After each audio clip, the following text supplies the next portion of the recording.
Broadcasting alive from the Green Room Studios in Nashville, Tennessee. It's the At Home Show with Josh Kerii and David Bates, celebrating 25 years of home and garden wisdom. Without further ado, your hosts, Josh Kerii and David Bates.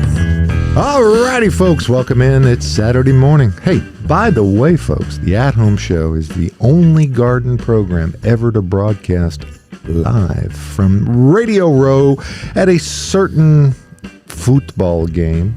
That happened. It happened. It's true. Hey, I am Josh Kerii. We are coming to you here alive from the Green Room Studios at Bates Nursery and Garden Center.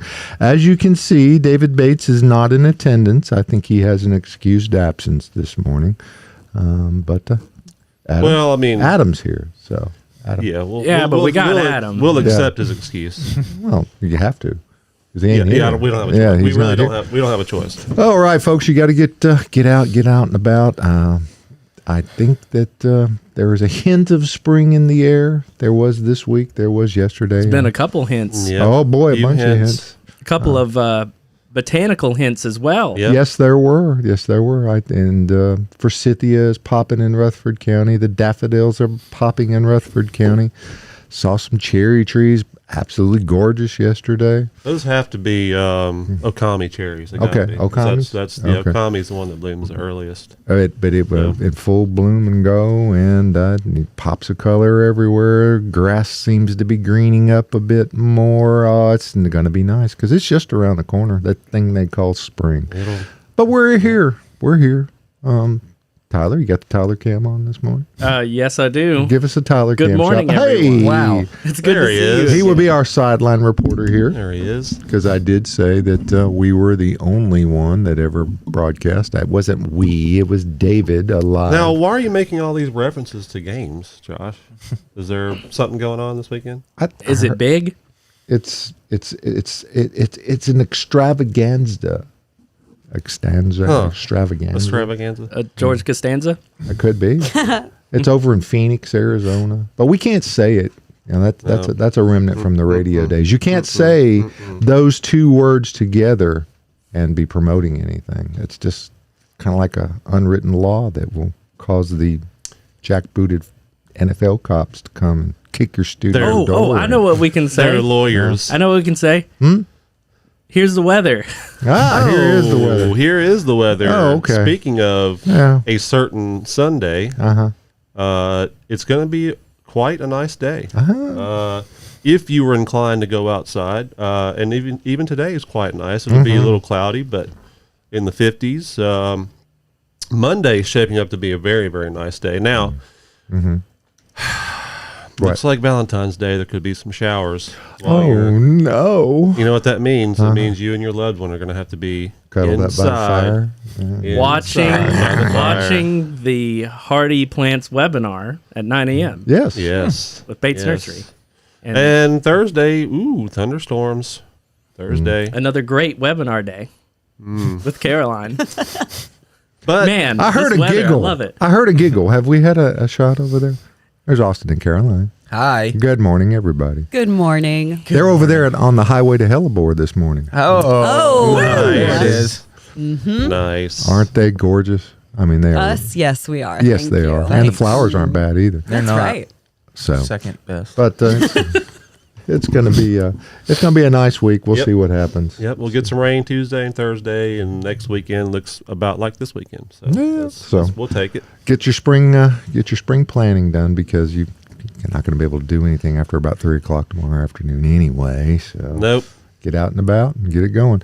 Oh, I hope we have a bunch of questions this morning because if not, we're just going to sit and talk about football. I hope we do too. Now I'm moving faster. No, Caroline, you love talking football, don't you? Yeah. Yeah. So are you pulling My, for? my favorite thing to talk about. She's probably a Beagles fan. Wouldn't you think? Probably Beagles. Beagles, yeah. Yeah. Austin's more of a chef's kind of guy. I think so. Okay. Yeah. Who are the chefs? And are they Swedish? And are they Swedish? Yeah. Yeah. All right. Let's get to questions. Patrick Mahomes. My azaleas are starting to push out green again. Do Yay. you think they will flower this spring? Most likely. I think unless they are Encore azaleas, those may have had more damage. A But, little burn. yeah. It's kind of interesting, though, that they're already pushing leaves. Uh-huh. I mean, it's very interesting, like Josh said earlier, with all these things that are flowering this early. I mean, I saw forsythia yesterday in Cheatham County that's blooming. Like full bloom. I guess full bloom. More like half bloom. But we've had some 60-degree days. So I know. It's all it takes. Yeah, and you talk about the cherries. I saw an Okami cherry yesterday, too, on the way home that's in half show at least. Just pink and pretty. Well, I can guarantee you by the end of this week they'll be in full bloom because I saw Wednesday is sunny and 70-something degrees. Wow. Now, what about, I did see another one that I couldn't because I was going through a neighborhood and didn't really want to stop because it was kind of on a busy road in Murfreesboro, which they're all busy. But anyway, what is the earliest blooming magnolia? The ones that have the, maybe a coffee cup size bloom? And probably stellata, probably just the star. Okay. Oh yeah, so you're talking about a deciduous magnolia. Yeah, probably the white one. It was showing out. Well, yeah, Royal Star. Yeah. That one usually comes out earliest. Yeah. I haven't seen that one yet around town. I haven't either. Well, this one was tucked back in a corner. It was a feature plant right up near the front door of this particular home, and it was. Whoa! Wait a minute. What was that? If it gets enough local that kind of microclimate there where the sun hits the house and heats it up, and so it's hotter right there. So yeah, it's very possible. Very neat. Mine's not doing anything right now. Yours is a little different. But you know what is doing something? What's that? The azaleas at Food Lion. Oh, I saw some last night. They're real cute. So Are these the ones this is a Food Lion in Ashton City? Or? yeah, Okay. it's the fancy one. It actually is pretty fancy. All right, let's talk about Food Lion. More talk about plants. My pachysandra looks dead after the December freeze. What do I do? Wait. You're definitely going to wait. I mean, on the new stuff to come out. I guess you could go out and prune off all the, the foliage that looks horrible. It's not like a shrub or anything. I know we've been telling y'all to keep the leaves on your shrubs, like say laurels or acuba, things like that. Kind of leave those leaves on there. With pachysandra, it's going to push back from the ground and the roots, so you can go ahead and clean up that old foliage because I'm sure it looks black and horrible. So if you want to get out and do something, that's definitely something you can do. Yeah, and that would be the case with any ground cover, really. Yeah. Just about. Pretty much. I mean, any perennial that comes back from the ground, yeah, I mean, there's no sense in leaving those leaves No. on. I mean, I don't even know that what we're saying to leave the leaves on of shrubs is really a great advice or not. I mean, I guess you could go out there and strip off all the leaves of, say, acuba or laurels because those leaves are not getting pretty again. no. So you could, I guess, take those off. I mean, we're just kind of saying leave them on, because Gives you a little cover if nothing else. yeah, there you go, a little insulation, I guess. That and it is still the middle of February, and we have another month of winter left Yes. still. So key, we really don't know what could happen. We don't. And one of the biggest problems that we might face is that, here in Middle Tennessee, we get those late frosts. And if your laurel or your acuba decides to come back, which we think they will, and then they have those nice green tender leaves, and then we get a frost, that's the real problem. So if they do push back, and then we get that cold weather and it whacks those leaves again, then who knows if they're going to live or not. Yep. Oh gosh, It's sad. it's That's a mystery. so happy. So happy? Yeah, it's a happy thought. Yeah. No. Thousands of dead laurels? I would love. Yep. I'm not gonna ugly talk laurels right now. Oh, go ahead. Get it off your chest. I just have some strong feelings about them. You do? Yeah. Okay. Well, I mean, I've killed like here to talk. 5. Listen, there was one day that Austin cut down a big branch and it landed on some laurels at my house, and it was pretty cool to see. Just Hilarious. smashed them. All right, what is a good shorter tree for front yards looking for some color and privacy? Well, color and privacy. What kind of Well, color? I would say the Hot first thing pink. that comes to mind is the newest redbud flamethrower. Yeah, That would be cool. that'd be popular. That one sounds serious. It's popular. It's got a lot of cool colors in it, and it is a small tree. Yep. It's a Not evergreen though, so No. you won't really get much cover in the winter, but still a cool tree. They do have a lot of color. What else is small? Dogwoods are small. We sell a lot of dogwood. There's a dogwood shortage out there, y'all. It's going to be hard for Really? us to get dogwood. Yeah, dogwood's probably our number one selling deciduous tree, I would say. That rivals maples in the fall, but dogwoods in the spring are certainly like number one on the list for what people want, and they're hard to find. You know, they grow slow, and the growers that, you know, are trying to keep up are having a hard time keeping up because so many people want them, and it's hard to get them big enough, quick enough. So I think, what is it, next week, Adam, we got a pretty large shipment of trees coming in that's going to be balled and burlapped, so they won't be in a pot. I believe so. But they'll be large. And, you know, typically I say, when it comes to trees, and me especially, I save money. I don't like to spend money on plants. I'll buy them small and watch them grow. With a dogwood, No. I wouldn't do that. Don't buy it small and watch it grow, because you'll be watching for a decade. Like, go ahead and just buy a big one. Save your money, buy a big one, and get it out there. But that's dogwoods are great. Everybody loves dogwoods. The white ones, the pink ones, they're good. They are. I planted some about 3 years ago, and they don't really look like they've done anything. I know. So yeah, they go real slow. I They didn't just sit. realize that. You know what else is a good tree? Another small tree would be serviceberry. Adam loves serviceberry. Adam makes love serviceberry muffins every year, and they're like money. They are Money. like money. If money had a taste, it would be serviceberry muffins. Those serviceberry muffins. Hey, you know what else is a small tree people don't know about? What? Styrax. Oh yeah, You ever heard of Styrax? Sounds like a dinosaur. It does. It's not a dinosaur. It's a tree. Yep, It's a small growing tree. Blooms these dainty white little blooms, sometimes pink. There are pink varieties. There's weeping variety, one called Marley's Pink. Oh. Shout out to my daughter, Mar. Her name's Marley. I got to buy one of those for her soon. They're kind of expensive. Not Well, that she's not worth worth it. I mean, come on, man. I know. Her birthday's coming up soon, and I usually get them a tree. Do I get it for them, though? No. No, you get it for you.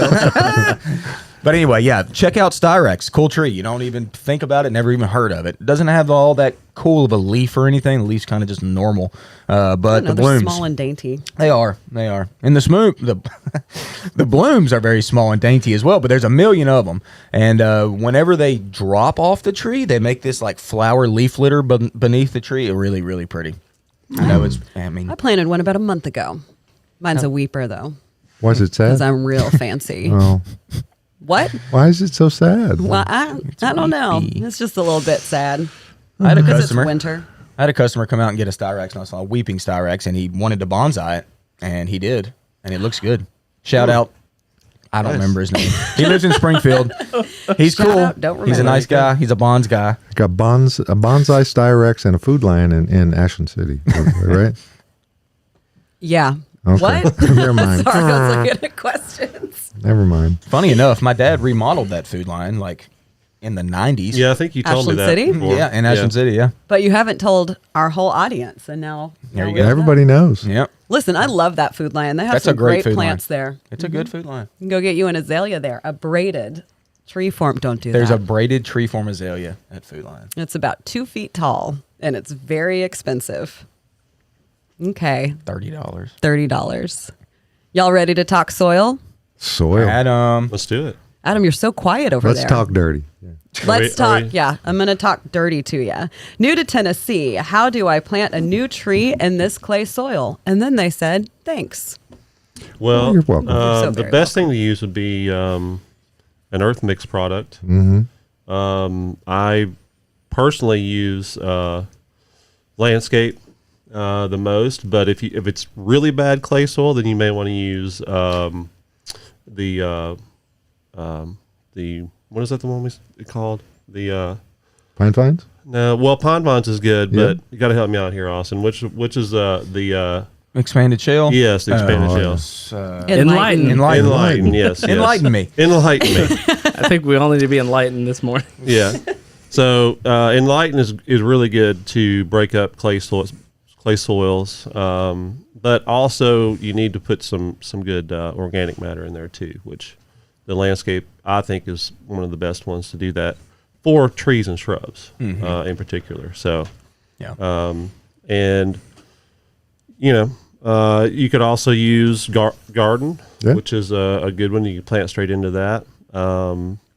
And that's going to help out a lot too. So any of those. Well, in the physical process of digging a hole large enough for your tree and your product, so you can take this, Correct, correct. dig it deep, dig it wide, move on. Yeah, the old axiom, you want to dig a $5 hole for a $1 plant or whatever. I think with inflation now it's a $20 hole. it's a Yeah. $100 hole for a $50 plant or whatever. So if your soil is not good, your plant's going to struggle. So And you don't need to grease the root ball. I mean, you just give it some room to move around. Correct. We usually recommend, digging twice as wide as the root ball and same depth. You don't have. You can dig deeper and put, but you don't want to, bury it too deep. So yeah. Okay, as an experienced planter, but as seeing failure with some of the things that I plant, what am I doing wrong when I dig the hole, but I need to blend the soil properly? Because I've heard some topsoil in there is good for root establishment. Right. So what I usually, what we recommend, I mean, if you're using garden, it already has topsoil in it. Now, if you're using landscape, you will want to mix some of your soil that you dig out of the hole. Even if it is clay, it's still soil. And you're not going to find 100% clay here in Tennessee, at least not most of the time. It still has other soil particles in there, but you want to mix it with that landscape or garden or whatever. Mix it as good as usually what I do is I'll dig the hole, I'll put the plant in there, and then I'll put in some landscape and then some soil, and I'll mix it in the hole with my hand. But you can also put it in a wheelbarrow or something, and then kind of turn it, kind of put a tarp toss down. It and mix it, or tarp, put a tarp down and throw it on top of that. Yeah. And Tyler, I think another thing really people mess up a lot with is not pressing firmly. Yeah, you don't want you do want pore space in your soil, but you don't want huge gaps because the air, it's not good for the roots. So you want to kind of press down, not too much. It's one of those things where you don't want to break its little toes. Correct. You don't want to do that either. Oh, that'd be so sad. Well, I probably plant like a maniac. Because I just stick the plant in there, and then I'm like, okay, the roots are exposed to oxygen. Go! We need to get these bad boys in here. And so I layer in some soil, layer in some native soil. I do kind of chip it in with my shovel. But I do find that the plants aren't rooted that well. So it might be a compaction issue, or maybe watering and coming back and tamping down more. Right. After that. Yeah. And even watering, the soil's going to settle some, even with pressing down on it. So you may have to come back and put a little bit more on top or whatever as it kind of sinks down. So Austin was talking about his way of packing down soil. You just planted a couple trees last week. Yeah. You put your kids to work. I did. Yes. Went and picked up the kids, brought them home, said we're going to plant a couple trees. They helped me. Austin, what's the day rate on your kids? Supper. That's what I used to eat. You want to eat tonight? They get a roof. They get a roof and they get food. That's right. So they were helping me, and I think what Caroline's talking about is my method. Whenever I've got just turf, I plant trees just out in the yard in the grass, and I don't use mulch or anything after I'm done with them. What I use is whenever I first start digging my hole, I cut a circle in the turf first, and I remove that turf circle, if that makes sense. I cut my hole all the way around in a circle. I get that removed. I kind of brush off any of the dirt that comes off the that turf, and I stick that to the side. And my daughters know that I keep that until the end. So after that, I'll get down and I'll dig out the soil, and I'll plant my tree, put the dirt back in there, pack it in nice and firmly, and then I take that sod ball, if you will, that circle of grass, and I cut a line in it, down the center, and then I put it right back around the stem of that tree, and that acts as just my mulch. And then I pack that in. I have to kind of beat on it a little bit to get that grass back, making good soil contact. And I water, and then after that, I walk away. And so what's left is, turf still around the tree. That is kind of my mulch. And the reason I like to do that is because I don't want to mulch. I don't want to have to buy mulch out in my country yard. That just looks weird. Right. So the turf ends up regrowing and just latches back into the earth. And then when the water from rainfall hits it, it doesn't run away because I've got this hard pan of dirt. It hits the grass and it drops, down.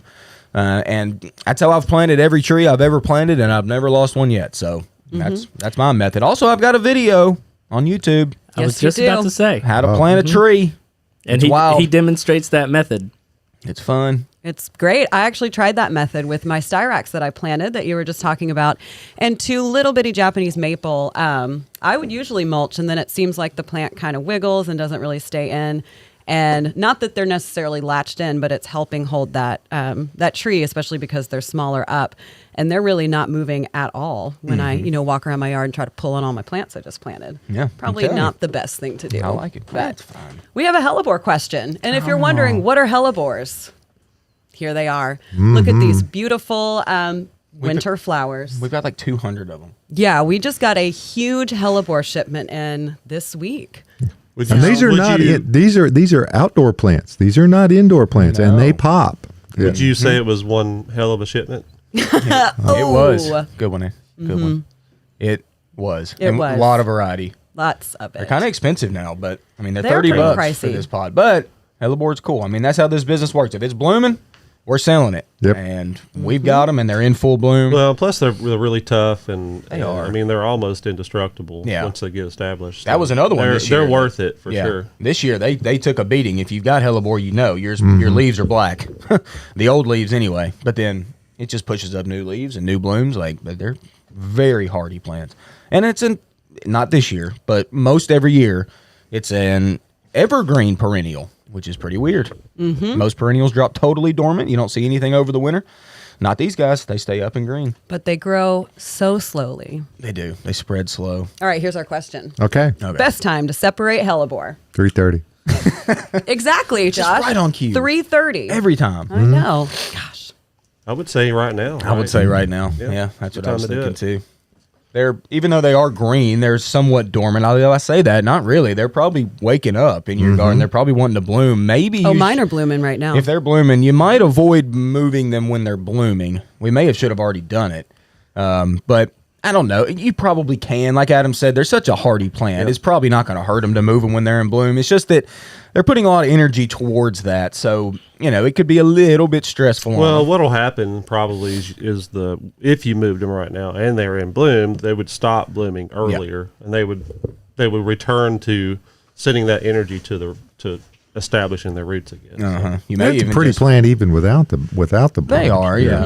And you may even just sacrifice the blooms if you really need to move them. Just go ahead and cut them off, Yeah. and then separate, and then. Yeah, Josh was just talking about it being a pretty plant without the flower. I'm just going to pull this one in because some of them have these almost whacked Austin in the face, or maybe I did. Smack him with the hellebore. That was on purpose. I saw it. It might have been. Yeah, I looked out of the corner of my eye and said, "Here I come." Let's just show off these leaves a little bit. Oh, wow. There's actually some that have a little bit more interest, but still kind of a gorgeous glossy leaf. Some have lighter leaves. Some are darker. I've seen some variegated ones too. Yep, there's Yeah. variegated. They tend to not be as hardy though. I noticed.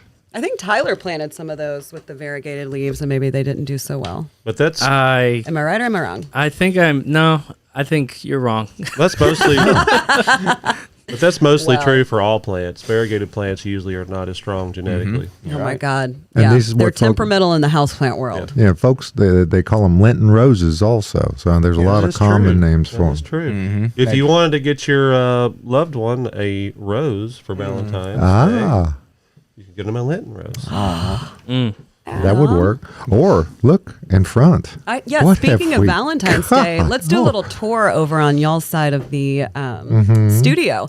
We brought in all of Adam's favorite plants this week. Just kidding. Yeah, We actually went for that's- Adam's least favorite plants I this hear week. the sarcasm. Adam hates houseplants. So it's almost Valentine's Day. We went for a pink and red theme, and also great options for gifts for your loved ones if you're looking to get them a houseplant. So we've got a really cool one that we just got in right in the middle. Adam, if you'll point to that kind of neon plant. Yeah, This guy. Sticks of Fire euphorbia, Wow. which is also poisonous. That can kind of be a Valentine's Day Snow White type theme. I mean, there's For some last year's romance girl, right? behind, Yeah, okay. behind poison. And I've never seen one that's that fluorescent. So it's a real cool one. Orchids are always a good go-to. I know people come in for those as gifts, and people also love them. Behind you, Adam, if you'll point to that spiky red one, it's a Colorama Dracaena, and you can't really see the color, but it's very pink. So if somebody's There's looking one for behind my head too. Yep, there it is. So we get to see Tyler's head and that Dracaena. So if you're looking for something a little bit bigger, something with a little interest, it actually is pretty pink in real life. Yes. That is a great plant. That one has four plants in it, it appears. Are you talking about the One- mangave just under the TV? No, the it's where they plant Dracaena. 4 different plants in the same Oh, the pot. Dracaena. Multiple Yeah. stems. Yeah. Yeah. So you Well, could you- separate them. 4 for 1. If you have 4 people you have to buy Valentine's Day presents for, you can get one plant, seperate it. Sounds like you got more issues Get out cheap. than just getting plants. If you got 4 people, Well, you might have children. well, okay, There, maybe. You have yeah. maybe. South Side girl, East Side girl, North Side. Or something else Yeah, going okay. on. Come on, But Valentine's. anyways, yeah, Valentine's Day. You want to get all of your loved ones Something. something. I'll take some gifts here at Bates Nursery and Garden Center. Well, that's what I got to do. I got 4 people to buy for. What are you going to get? I don't know. That Dracaena, separate it. I could. You could, No, but now they'd they're be going to mad. know if they're watching. They'd be mad at me if I got them all the same gift. Well, you could My get wife some and of them 3 some girls. EarthMix. Yeah, Good. Josh. I'm Because- gonna give my daughters a bag of dirt. Well, hey, I think it's a great gift.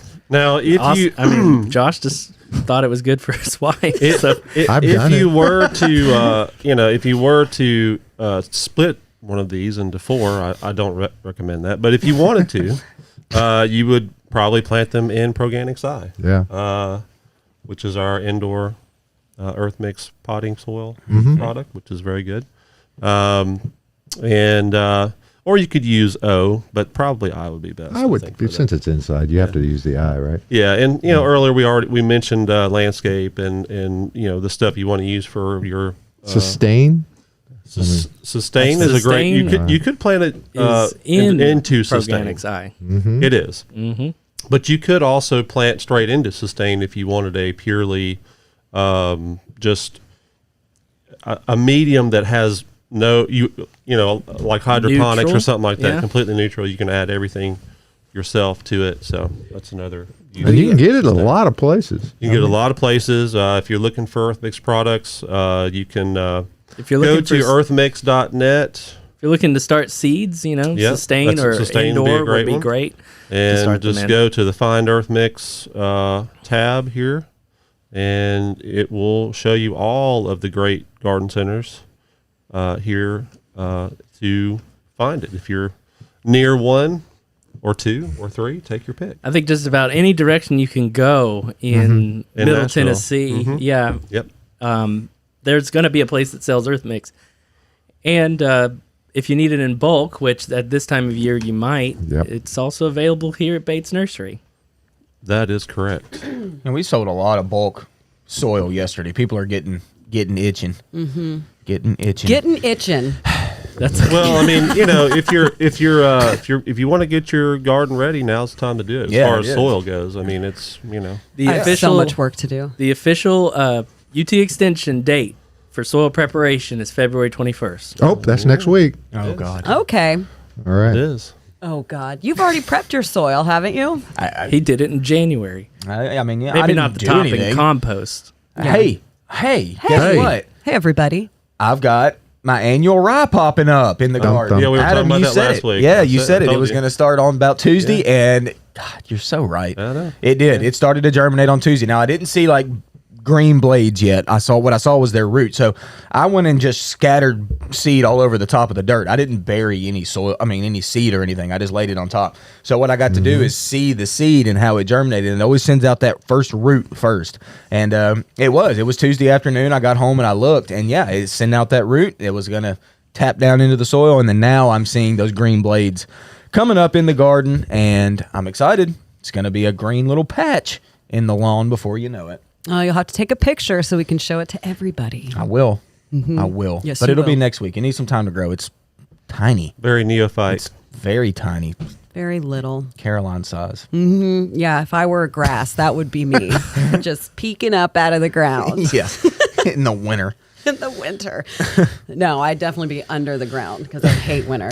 All right, I have rooted night blooming cereus cuttings. What is the best medium for potting? And another viewer that said, thank you. You're welcome. They want a well-draining soil mix. I actually have one in an orchid mix. They're epiphytes, so they like a little bit more oxygen to their roots. Ep of what? Epiphyte. They grow on trees in That's a nature. secret They attach society. It themselves does, to yeah. things. Yeah. Is that It's a kind of like secret. the Illuminati? Y'all stop it. I'm talking about plants right now. Come on. it's my floor, not yours. Or just any well-draining soil mix. You can use indoor soil, our Proganics I. That's what I've used before. Mix some perlites in, and then I like to add some pine fines, which is just finely shredded pine bark, to help with drainage. But they're really, really easy plants. They look like a cactus, but they don't like a lot of full sun. But you want to give them a little bit of sun to promote their blooms. But those aren't going to happen for a very long time because they like to be like as tight in their pot as they can get before they'll push buds. So you'll probably have a few years, maybe like 6 years, before it does in fact bloom. I have had one for the past 10 years, easy. Probably 11, 12 years I've had one. It's been in the same little black nursery pot forever. Doesn't look great. I've cut it back.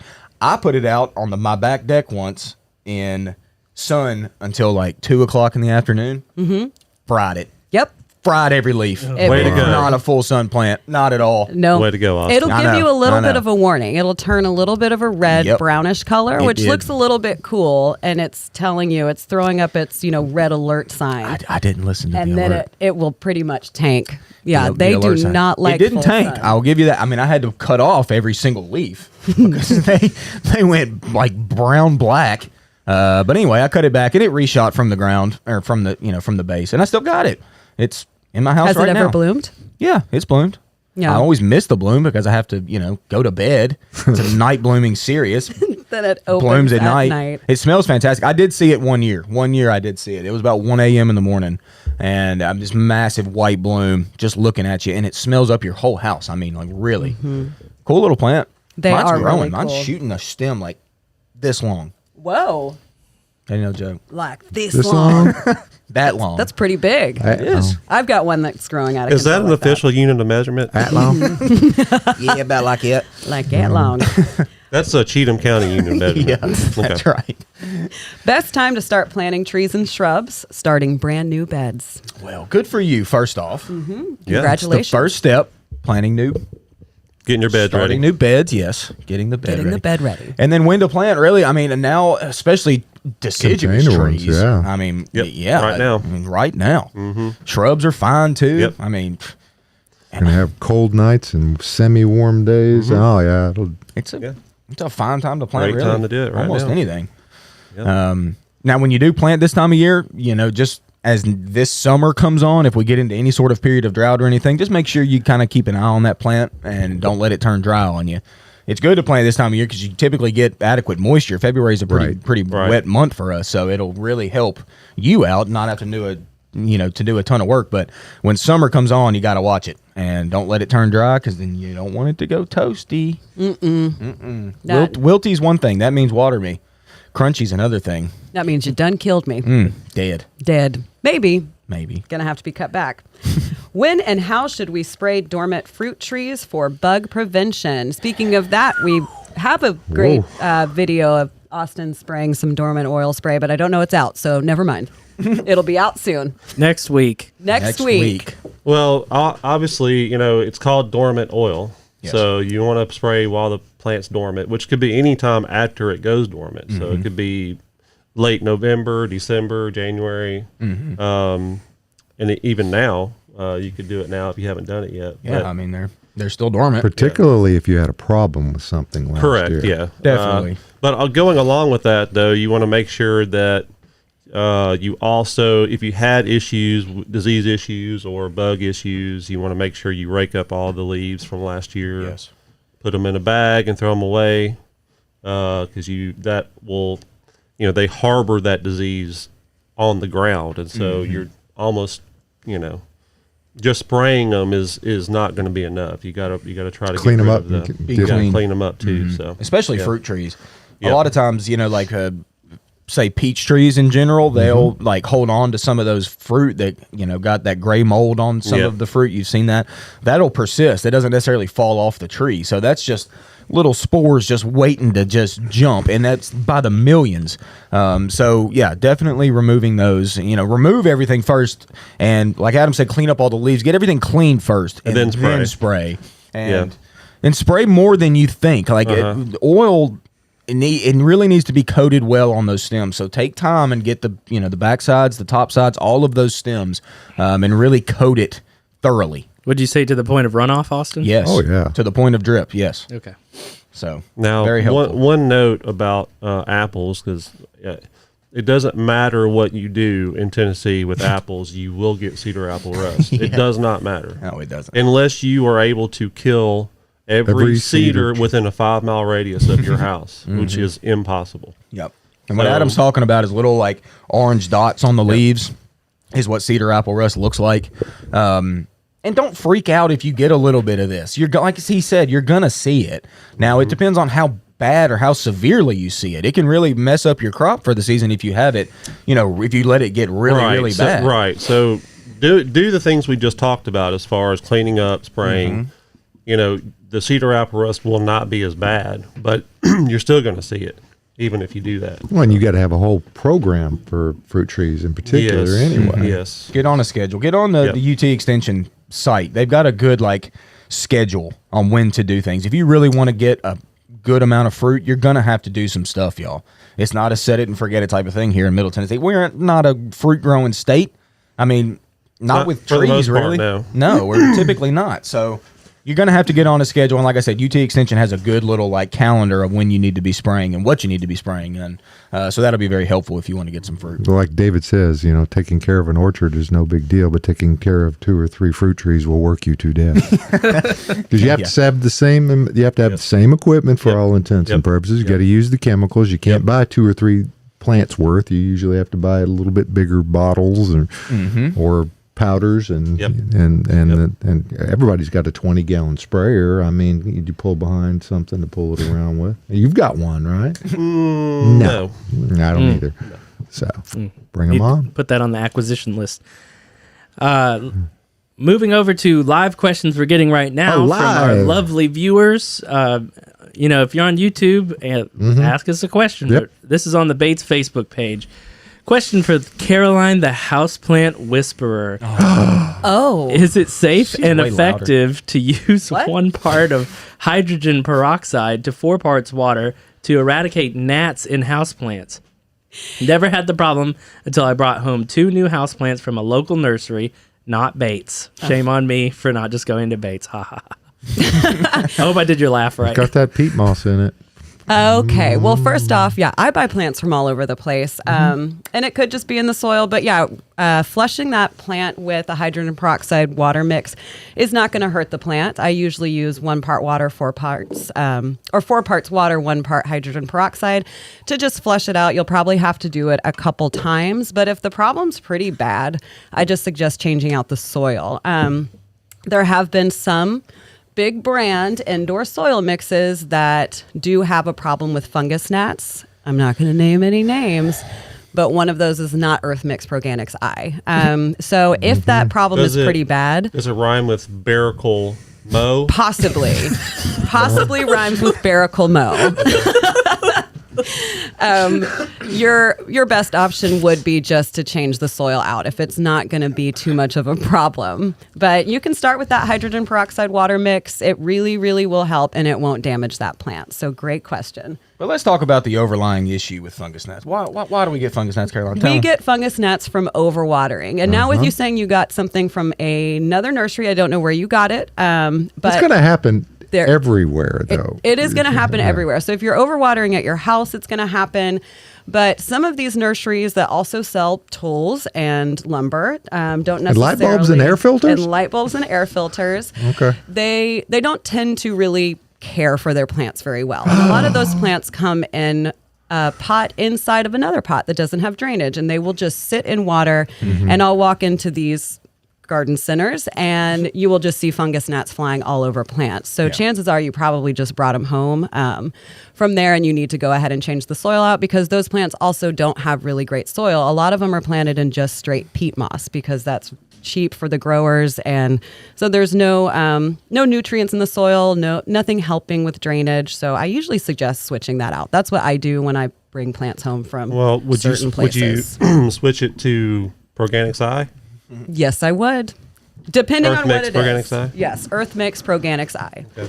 Definitely. Gotcha. But overwatering is always the biggest issue. That's what's going to cause fungus gnats. So. One of the hardest things to do, like when people are at those garden centers and they overwater, like people that are just employees that don't care about plants or whatever, they're just watering everything. They're just splashing it down. The hardest thing for us to have to do, which I don't water very much, Caroline waters all the time, and one of the hardest things to do, or for people to realize, is to when to not water. Right. So she's looking at every single individual plant. And we've got hundreds upon hundreds inside the greenhouse, and she knows which ones not to water. That's the real key. Anybody can water. You can just splash anything down, but it's when you know to not water it. It's a science. It is, and people have some people are better at it than others. Yeah. So I mean, it really is kind of a. I just because even with you know this, Austin. Even when we sell plants out here on the lot, people ask, "Well, how much should I water?" It's like, well, I can't give you. You can't. It's the hardest question that we have to answer. The hardest. Yeah. So when it gets thirsty. I mean, I mean, when it's thirsty, really, that's a great answer. But that's people don't know when that is. And it's different, especially with houseplants. It's different for all types of houseplants, so it's really hard to know. But they would rather sit dry than wet. Most of them.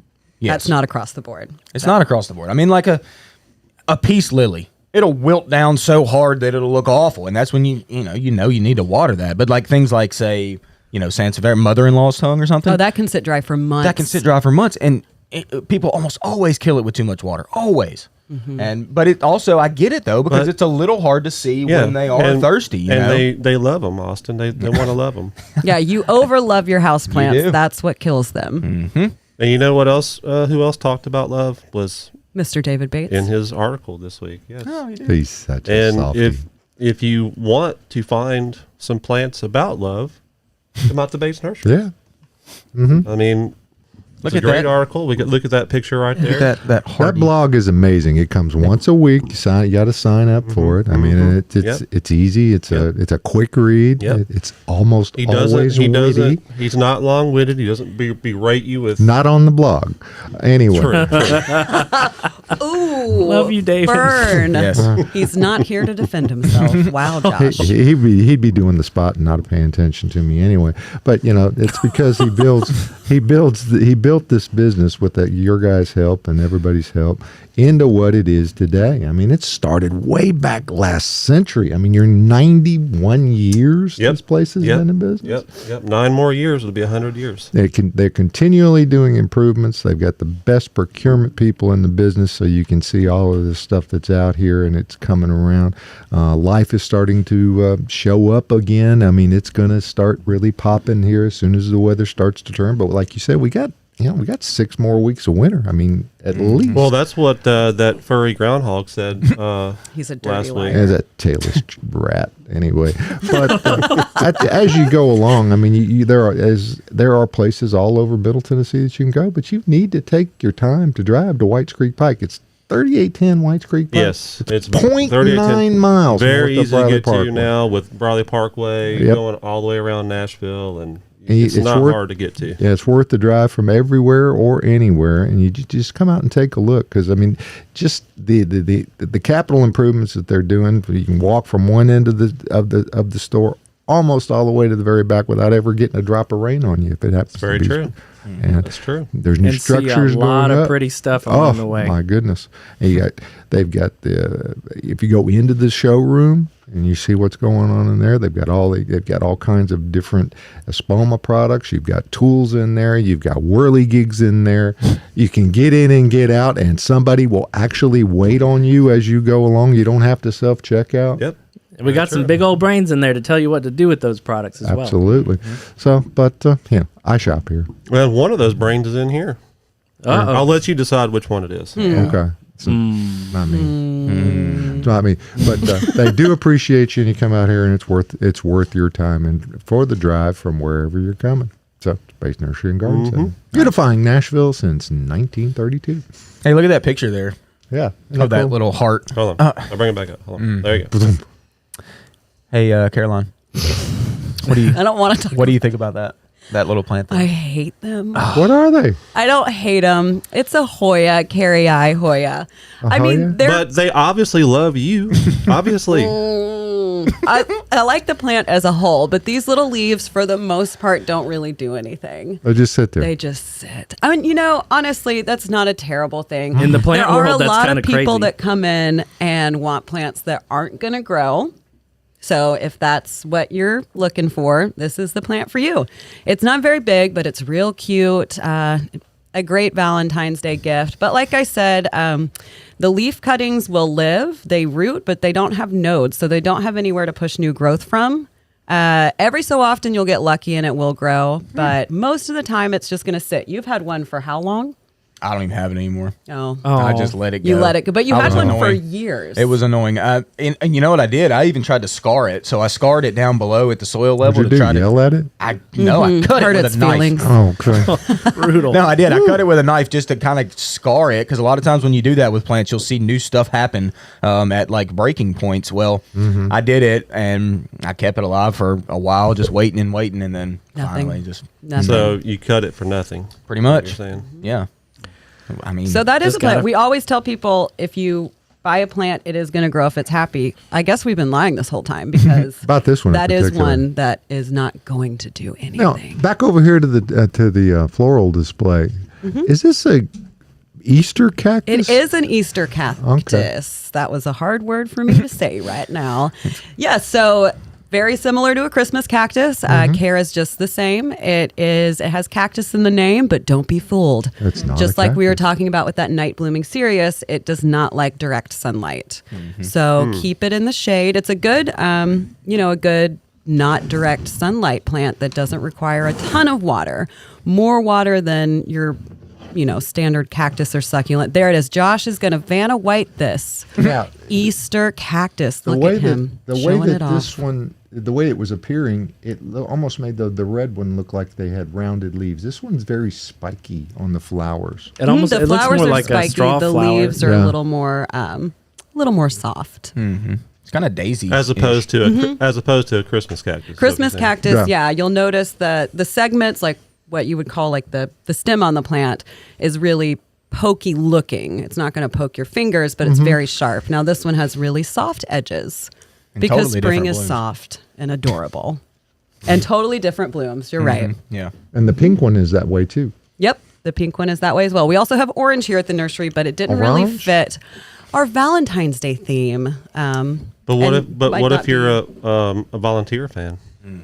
Then I don't care. This is a Valentine's Day theme. You should care.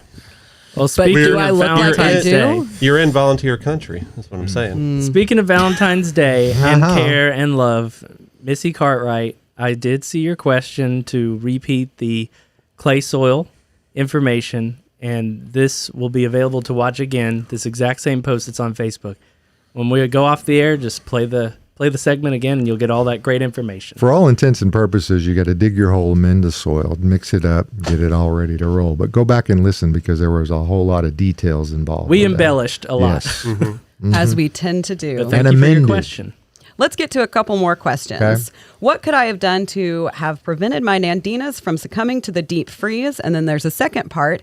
And when do I say they are dead? The nandinas are not. But they're- no. I guarantee you those nandinas are not dead. No way. Now, No. to save them from the freeze, you would have had to have covered them with. A greenhouse. Well, Covering if you had double covered them with even just two bed sheets or something, probably would have saved them. Yeah. that Maybe, did not though. work for my osmanthus or my camellia. And I'm That's pretty the sure my thing. osmanthus is It gone. was so cold, so fast. It was so cold so fast. Yeah. I Yeah. mean, I don't even think the blankets would have done much. I mean, it was just so cold. Didn't Nandinas- help my pansies. No. But those nandinas, no way they're dead. not dead. They're coming back from the roots with a fury. They'll be just as big as they were last Ooh, year. with the so. fury. So don't do anything. Don't do anything yet. You can always cut those old dead sticks later if they don't leaf out from those sticks, but let's not do it yet, because they potentially might leaf back out from those stems. I don't think they will personally, because I've went around and checked some nandinas, and they just kind of snap off. Right. Whenever they snap like that, typically they don't have a lot of life in them. But at least wait until spring, because they might come back from the stems. But if you see that they don't and they're only coming back from the roots, like we almost 100% can say they're going to, then you can clear cut those sticks back and let the new stuff regrow. My the previous owner of the home that we lived in had them in front of our windows It took me 4 years to get rid of Oh, them. yeah. 4 They keep years. coming. And I'm sure that's constantly pulling up all the the suckers that come up from the root. Well, I mean, a common name is heavenly bamboo. If we know bamboo, what does it do? It takes over Earth. Yep. Takes over Earth. It could. It does. It could. Okay, so Now they're getting kind of a bad reputation about being invasive too, aren't they? Some of the nandinas. I was going to say, pop question for y'all. What's a great native replacement for nandina? Leucothely. There you go. We talked about that last week. That sounds familiar. Look, Keithley. That's a native. Leucothely. It's a native. Austin, you promoted a variety of Leucothely, a cultivar. What was that? Rainbow. Rainbow. Rainbow. Yeah. I threw it at you. You did. That It was a fun funny. video. In our Instagram stories. So yeah. Yeah, and that's I mean, like Adam said, I think that's probably about the only one that you're going to get like actual color and foliage that persists through the wintertime. And their leaves are very similar to They are. nandina leaves. Very similar. A little bit different habit. I mean, I guess especially the old school like nandina, just nandina domestica, the one that gets fairly tall, 6 to 7 feet tall at maturity. Leucothely doesn't typically get that big, and it's a little bit blobbier. It's round. Blobbier. You guys couldn't see Austin's body language or his full body language when he just said the word blobbier. Laura But- McAdams Hillis says friends don't let friends plant nandinas. Yeah. So. You wouldn't. What see me about planting I nandina. wouldn't plant it, no. What about a native full sun suggestion? Tyler? Tyler, you're putting everyone on the spot. here. Okay, I'm sorry. Hard question. Nandina is such a specific. I mean, I get why people like it. It's not my favorite necessarily, but It's to cool have a looking, native Hey, I didn't say evergreen though. for full sun. Yeah, but Nandina is evergreen. Right. Yeah. That's the bill. It's hard to fit. It's Right. hard to make that happen because Yeah, we don't there's- have a ton of evergreens No, here. and not a whole lot that's full sun. Nuh-uh. It's evergreen. No. That's native anyway. If it's native, yeah, you're right. I mean, what do we have here? We got thick woods. Well, I would say some options would be if they're not native necessarily to Tennessee, they are native to the United States. Maybe Ilex glabra, the inkberry holly. It's not going to have as much color, but it is evergreen and it's full sun. So. Yeah, and technically native. Yeah. I mean, Yopon holly is another one that's technically native, I believe. and that's got a little color. Yeah. That's got a little. The new growth is reddish. Yeah. Which is nice. Tiny little leaves. yeah, Yeah.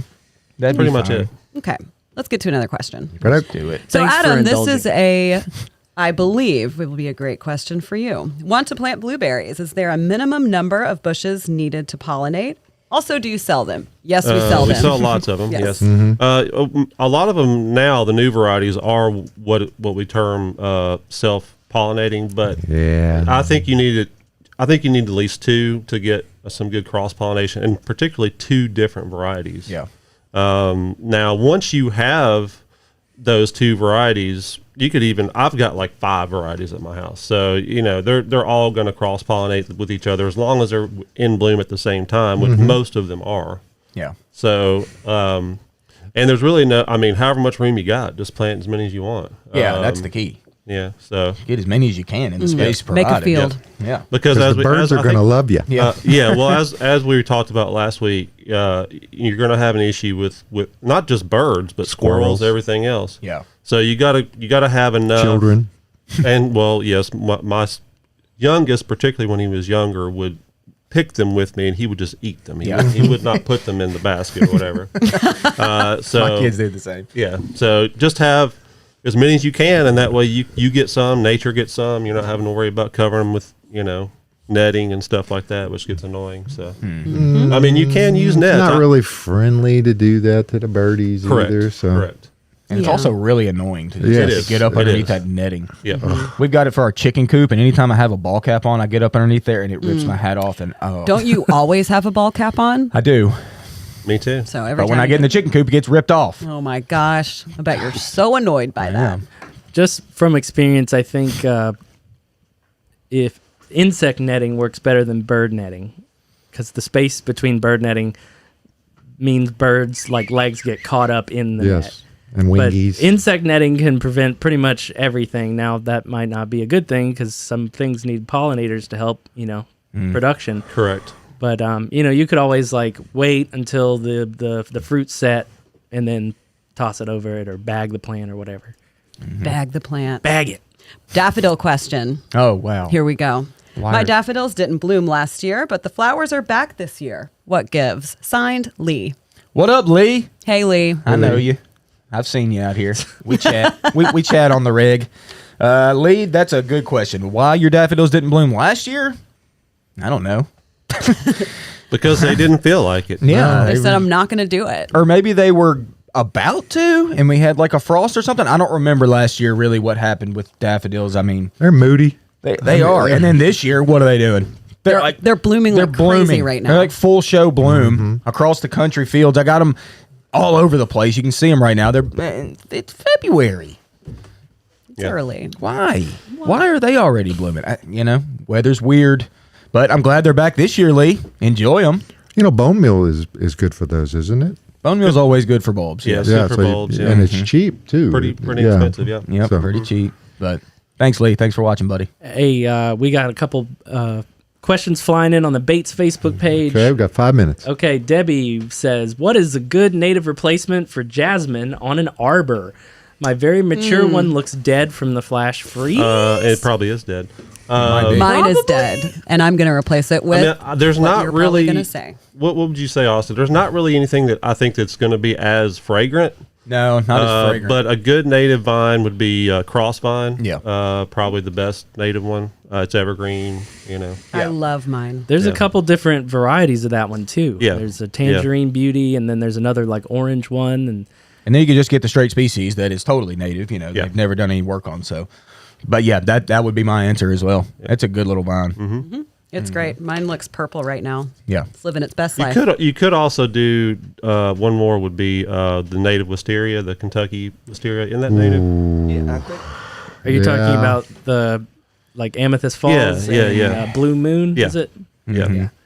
Careful. Is it going to Well, take over It takes. I everything? mean, It it just- gets big. It gets Yeah. woody, but honestly, I'm growing some American wisteria right now, and it's pretty slow. Yeah, but it is. I'm growing it on It's a an lot old slower. chain link pole. Yeah. And it's wound its way up, and then it's found the top of the pole, and there's 2 leaders, and it's just slowly winding its way out. But It'll it's tear it down at some point. at some point, but it's been like 2 or 3 years, so It is doesn't slow get to a ton take. of sun though. It's slow to. I guess another one could be our native honeysuckle here. You could use that. It's okay. Yep. All right. Jessica is saying, do you know anyone growing hascap or honeyberries in Tennessee? What about alpine strawberries? You're looking in those catalogs. I know what you're doing. Okay, so I actually have an alpine strawberry at my house that I got. I have from a friend of mine, honeyberry. so. Oh, honeyberry. Look at y'all. And Y'all been shopping in isn't them catalogs, honeyberry too. in the honeysuckle family? Isn't that what honeyberry is? A honeyberry is Isn't a it a- lie, folks. It's a lie in It Middle is. Tennessee. But it is a lonicera, right? I think it is. I think so. Yeah. I've had that for. Well, I actually got 2 because you have to have Yes. 2. Yes. And you got to make sure that they're boys and girls. And I think in the 7 or 8 years that we've lived in that we've had them at the house, I've had a grand total of a dozen berries. Yeah. Yeah. And let me ask you this. It's blooming now, so I mean, we'll see what happens. let me ask you this. Have you ever seen a honeyberry in the supermarket? Nope. No. Wonder why. Yeah. You know, Now the alpine strawberry, I think, would do better. Perfect here. point. Alpine strawberries, I think you can grow them here. yeah, they just don't like it as hot as No, we get. I mean, no. they'll kind of drop dormant a lot of times in the summer. Yeah. Yeah. I mean, hence the name alpine. They like it chilly. Yep. I like it cold. Tyler, do you have any more questions on your end? I got one more over here. No, the honeyberry's a cool looking No, plant. I'm it's good. a neat looking, but Just, you're not going to get fruit. You know, Austin, another thing that doesn't show up at the supermarket is the golden raspberries. I know. It's not usually, but they grow Those very are- well here. They Those do. are fantastic. They do. And the best tasting fruit I've ever had in my life. Wow. Yeah, you need if you don't have a fall gold raspberry, get one. Get you one. All right. Now I'm going to get us one more question in before Okay. we run out of time. Are there any good native trees to make good blooming patio decor and grow in a pot? We love a descriptive question, so good work. Yes. Serviceberry. There you go. Adam loves his Single serviceberry. trunk. Trunk serviceberry. Great fall color. Great spring show. Potential for fruit. Why do we have to have I mean, it in a why not? pot? That's the question that I've got. They want it People sitting like on their things in a patio. pot. Okay. Well, I've got some and service patio berries are trees. related to apples, so they're very cold hardy. So they could be in a pot. Stay in a pot just fine. Yeah. Yeah. And people ask that all the time. Can I grow this in a pot? Y'all, everything is grown in a pot. When we receive it, it's been growing in the pot for however long, 2 or 3 seasons or whatever to get it up to size. So anything can be grown in a pot. It's just based on you after that, keeping it happy in a pot. Yes. Happy and healthy. That's right. Okay, quickly around the studio. Beagles or chefs? Beagles. Beagles. Beagles here. Eagles are cute. Beagles are cute. I don't know. Chefs have to do with food, so Okay. Austin? I just want to see a good game. don't overthink it. Okay. I don't care about either of those teams. I just want to see a good game. Go Titans. Tighten Well, up. yeah, go Titans. We'll see. All right, folks. Next Saturday morning, it will be post the grand game in Phoenix edition, and We'll know if the Beagles won or not. Beagles. I think Beagles are going away. All right, folks. But we'll be Hey, here thanks from. for your questions, everybody. Yes, absolutely. thank you. Hey, go out on the social media, follow Instagram, follow us on the Facebook page, go out, subscribe on YouTube. Hey, everybody's out there and share it and let everybody know we're here for you because we're going to come back every Saturday morning for a long time. Whether you like it or not. Right. We're going to be here, so you might as well join us and have some fun. Come out and talk to us in person. Yeah. That's always fun. See you next Saturday morning.